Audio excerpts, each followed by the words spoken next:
off any sort of celebration for you guys in the offensive line room or anything? Yes, anytime one of our brothers do really well, we like to celebrate it. And, you know, Isaiah, he's been really working hard, so kudos to him. What was that celebration like? Take us in there a little bit. Just like in the offensive line room, we just kind of loved him up. And then in the team room, Coach Meyer, you know, called him player of the game in front of the whole team. So as a unit, we kind of loved him up in that.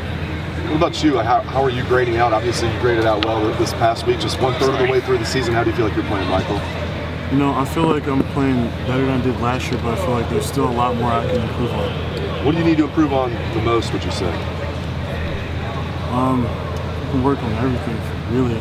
I can work on my run blocking more, I can work on my pass protection more, and I can work on my cutting skills, all of them. Michael, you came in as you played tackle in high school, correct? Yeah.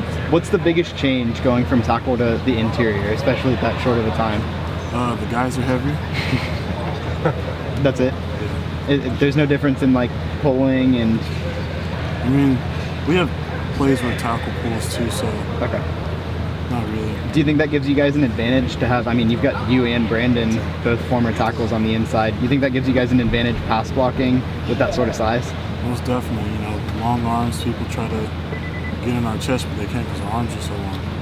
And Michael, it looks like you're facing another odd front this week. How different is your job facing a 3-4 than when you're facing a 4-3? It's just the blocking scheme, I guess I could say. But is it vastly different or is it fairly similar? it's a little different, I would say. You know, you're changing blocking schemes a lot more, but it's not too difficult.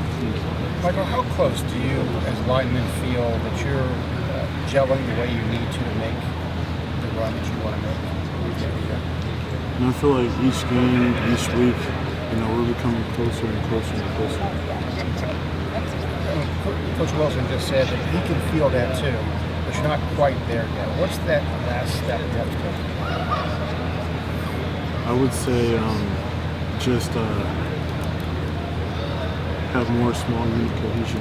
You know, just always getting with each other and hanging out. Coach Wilson's kind of an offensive line coach at Hardin. He played offensive line in college. Can you kind of describe the influence he's had on the offensive line so far? Well, since, you know, he has that played offensive line, you know, he can help out in pass protection. You know, he always coaches me up on all my pass protection plays and all my run blocking plays, what I can do better, what I can focus on. And it also helps because you get to see like a different point of view other than Coach Studd.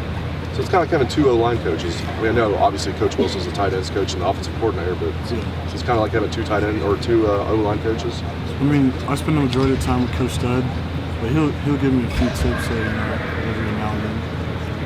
I don't know how often they let linebackers blitz in practice, but Jerome Baker and Chris Worley have been working out with the defensive line, and I'm wondering if you can see Larry Johnson's influence when they attack the offensive line. Most definitely, yes. In what way? Just them going hard. Our D-line goes hard, so I guess with Coach Johnson, he carried that culture into the linebackers. You know, they're starting to go hard, starting to shrink. Hey, Michael. So Mike Weber was cleared to play, is going to play against Rutgers. He's a full go. What do you see? I mean, you saw him play a little bit in the last couple of weeks, but what do you see as the potential for Dobbins and Weber in the backfield and you blocking for those guys? I mean, I think they're both really great running backs. You know, we have an advantage of having two running backs that are really good. In what way do they kind of differ, do you see? I don't really think they really differ. They both play really hard.